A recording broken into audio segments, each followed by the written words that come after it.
कहानी है उस गांव की जहां अब कोई नहीं रहता, मगर रात होते ही सब जिंदा हो उठते हैं। मैं और रिया उस सुनसान जंगल में भटक गए थे। सूरज डूब चुका था और धुंध से रास्ता गायब। तभी एक टूटा हुआ लोहे का गेट दिखाई दिया। पीछे सिर्फ सन्नाटा और हमारे डर की सांसें। गेट के अंदर एक वीरान गांव था। टूटी झोपड़ियां, सूखे पेड़ और हर कोने से आती किसी की निगाहें। दीवारों पर ताजा खून के हाथों के निशान थे, जैसे अभी अभी किसी ने छोड़े हों। तभी एक परछाई हमारी पीठ के पीछे से गुजरी। रिया ने मेरी बाह कसकर पकड़ ली।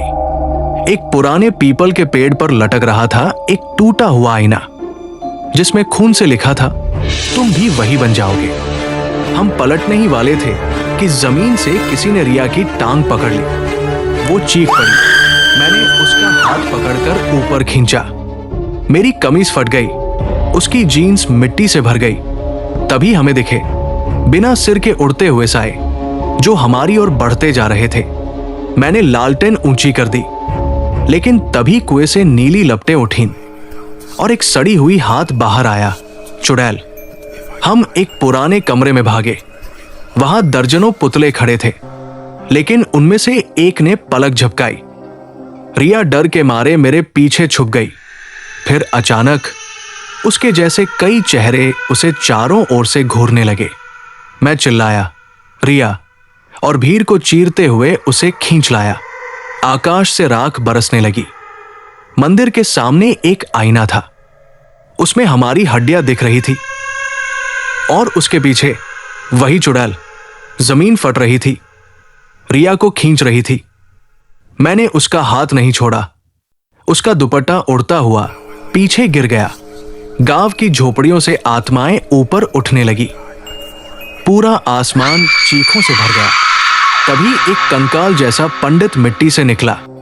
उसने मंत्र बुदबुदाए और रिया बेहोश हो गई। मैंने उसे गोद में उठाया। पैर फिसले, हम गिरते गिरते बचे। एक झूले पर एक बच्चा बैठा था।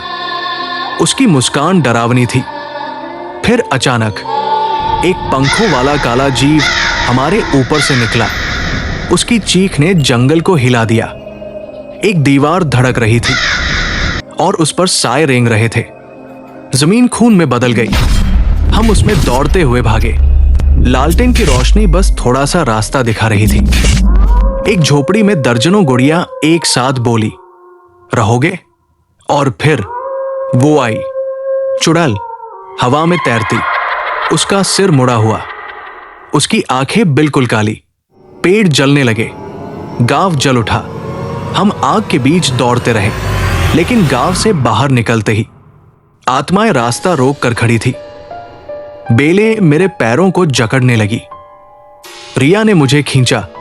उसकी पायल टूटकर जमीन पर गिर गई। एक आईने में मैं गायब था। बस रिया और चुड़ैल दिख रही थी।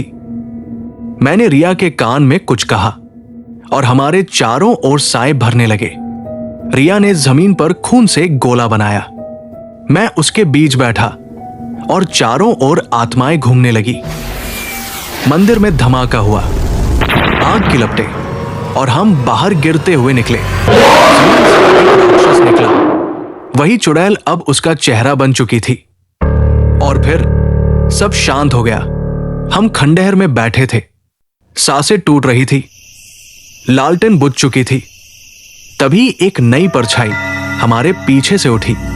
रिया ने मुड़कर देखा। मेरी आंखें अब काली हो चुकी थी। और तब आसमान से एक आवाज गूंजी, मैं कभी जाती नहीं। अगला कौन होगा?